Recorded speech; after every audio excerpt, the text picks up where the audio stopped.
আসসালামু আলাইকুম। আজকের রেসিপিতে থাকছে কুরবানি ঈদ স্পেশাল গরুর বড়ি বোনা রেসিপি। গরুর এই বড়িটা পরিষ্কার করতে কষ্ট হলেও কিন্তু খেতে অনেক বেশি মজা লাগে।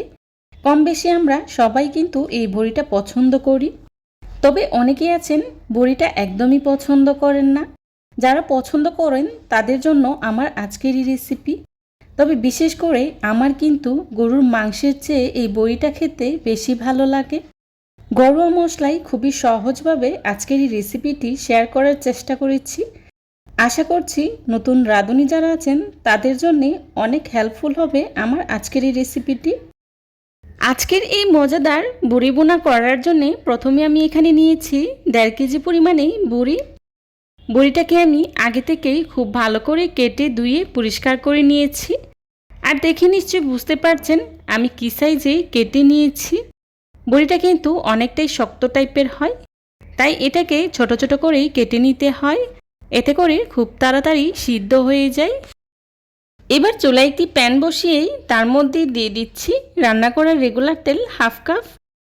তেলটা হালকা গরম হয়ে আসলেই দিয়ে দিচ্ছি তেজপাতা, এলাচ, দারচিনি, লবঙ্গ, গোলমরিচ। কয়েক সেকেন্ডের মতো ভেজে নেব। আমি প্রায় 30 থেকে 40 সেকেন্ডের মতো সময় নিয়েই ভেজে নিয়েছি। ভাজা হয়ে গেলেই দিয়ে দিচ্ছি পেঁয়াজ কুচি 1.5 কাপ। এখন পেঁয়াজটাকেও আমি বেশ কিছুটা সময় নিয়েই খুব ভালো করে ভেজে নেব। বেশ অনেকটা সময় নিয়ে পেঁয়াজটাকে আমি খুব ভালো করে ভেজে নিয়েছি। এখন এর মধ্যেই দিয়ে দিচ্ছি 2 টেবিল চামচ রসুন বাটা আর দিয়ে দিচ্ছি আদা বাটা 3 টেবিল চামচ। এখন আদা রসুনটাকেও আমি পেঁয়াজের সাথে খুব ভালো করে ভেজে নেব। আদা রসুনটাকে আমি 2 থেকে 3 মিনিটের মতো সময় নিয়ে খুব ভালো করে ভেজে নেব, যাতে করে এর কাঁচা গন্ধটা চলে যায়। আদা রসুনটা ভাজা হয়ে গিয়েছে। এখন এর মধ্যেই দিয়ে দিচ্ছি পানি 1 কাপ। পানিটা দিয়ে আমি গুঁড়া মশলা ব্যবহার করব।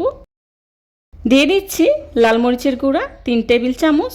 মরিচের গুঁড়াটা আপনারা যে যতটুকু ঝাল পছন্দ করেন সেই অনুযায়ী ব্যবহার করবেন। আর দিয়ে দিচ্ছি হলুদের গুঁড়া 1 টেবিল চামচ, জিরা গুঁড়া 2 টেবিল চামচ, ধনিয়া গুঁড়া 2 চা চামচ, দিয়ে দিচ্ছি লবণ 1 টেবিল চামচ। এখন সবগুলো মশলা একসাথে খুব ভালো করেই মিশিয়ে নেব। মেশানো হয়ে গেলে ঢাকনা দিয়ে ঢেকে 4 থেকে 5 মিনিটের মতো সময় নিয়েই মশলাটাকে আমি খুব ভালো করে কষিয়ে নেব। মশলাটাকে আমি খুব ভালো করে কষিয়ে নিয়েছি। তেলটা উপরেই ভেসে উঠেছে। এই পর্যায়ে দিয়ে দিচ্ছি আগে থেকে কেটে রাখা বড়িগুলো দিয়ে মশলার সাথে খুব ভালো করে নেড়ে মিশিয়ে নিচ্ছি। আমি বেশ অনেকটা সময় নিয়ে বড়িগুলোকে মশলার সাথে খুব ভালো করে নেড়ে মিশিয়ে নিয়েছি। এবার ঢাকনা দিয়ে ঢেকে 10 মিনিটের মতো সময় নিয়ে বড়িটাকে আমি খুব ভালো করে কষিয়ে নেব। ফিরে এলাম 10 মিনিট পর। দেখতেই পাচ্ছেন বড়ি থেকে কী পরিমাণে পানি উঠেছে। এখন এই পানিটা দিয়েই বড়িটাকে আমি খুব ভালো করে কষিয়ে নেব। আমি খুব ভালো করেই নেড়ে নিচ্ছি। আবারও ঢাকনা দিয়ে ঢেকে খুব ভালো করেই কষিয়ে নেব। আমি কিছুক্ষণ পর পর ঢাকনা তুলে খুব ভালো করেই নেড়ে চেড়ে নিচ্ছি, যাতে করে প্যানে লেগে না যায়। আর এভাবে করেই বড়িটাকে খুব ভালো করে কষিয়ে নিতে হবে। আমি যেভাবে গরুর বড়িটা রান্না করছি সেম রেসিপিতে আপনারা চাইলে কিন্তু খাসির বড়িটাও রান্না করতে পারেন। চুলার আঁচ মিডিয়ামে রেখে আমি প্রায় 40 থেকে 50 মিনিটের মতো সময় নিয়ে বড়িটাকে খুব ভালো করেই কষিয়ে নিয়েছি। দেখতেই পাচ্ছেন ঝোলের পরিমাণটা একদমই কমে এসেছে। আর বড়িটাও কিন্তু পুরোপুরি সিদ্ধ হয়নি। বড়িটা যাতে পুরোপুরি সিদ্ধ হয়ে যায় সেই জন্য এখানে দিয়ে দিচ্ছি গরম পানি। আমি এখানে ফুটন্ত গরম পানিটা ব্যবহার করেছি। আপনারাও কিন্তু অবশ্যই এখানে গরম পানিটা ব্যবহার করার চেষ্টা করবেন। এবার ঢাকনা দিয়ে ঢেকে বড়িটা পুরোপুরি সিদ্ধ হয়ে আসা পর্যন্ত জাল করে নেব। 20 মিনিট পর ঢাকনাটা তুলে আবারও নেড়েচেড়ে নিচ্ছি। দেখতেই পাচ্ছেন ঝোলের পরিমাণটা কিন্তু অনেকটাই কমে এসেছে। আরও কিছুটা কমে আসলে চুলা থেকে নামিয়ে নেব। এ পর্যায়ে কিছুক্ষণ পর পর নেড়ে নিতে হবে, না হলে প্যানে লেগে যেতে পারে। আমি প্রায় 1.5 ঘন্টার মতো সময় নিয়েই বড়িটাকে খুব ভালো করেই রান্না করে নিয়েছি। আর বড়িটাও একদম নরম সফট হয়ে গিয়েছে। দেখতেই পাচ্ছেন ঝোলটাও একদম লেগে লেগে এসেছে। আমি কিন্তু ঝোলটা আর কমাবো না। এই পর্যায়ে চুলা থেকে নামিয়ে নেব। হয়ে গেল আমার মজাদার বড়ি বোনা। দেখেছেন তো রান্নার কালারটা কতটা আকর্ষণীয় হয়েছে। সাধারণ কিছু মশলা দিয়ে অসাধারণ একটা রান্না করলাম। রান্নার কালার বলছে বড়িটা স্বাদে কতটা পারফেক্ট হয়েছে। আমার আজকের এই রেসিপিটা ফলো করলে আপনার রেসিপিটাও এরকম পারফেক্ট হবে।